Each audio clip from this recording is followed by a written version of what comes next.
debanking is an issue that's widespread, affecting a lot of Muslim charities, unfortunately. It's been going back for a good number of years.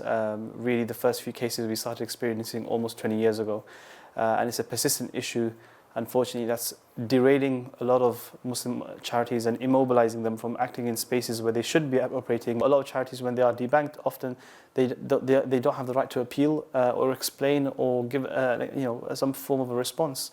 So this is one of the biggest things why we want to see a change in this particular element with regards to whether it be regulations, whether it be advice from the government to actually instruct banks to have that kind of better relationship and enter a dialogue where we have the financial sector working alongside the public sector.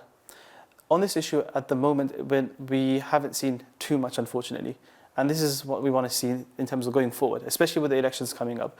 What we want to see is the asks from the charity and voluntary sector for them to be posed onto the table. And we want the UK government to actually acknowledge, first and foremost, the role of the charity sector in terms of their ability to improve and change society and transform society.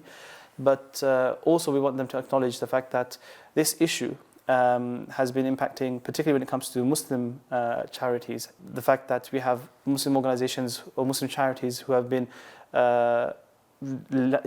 labeled as high risk without any form of justification, without any form of accountability, without any form of way of telling or responding to these labels. So what we want to see better is stronger regulation to prevent charities from actually being debanked.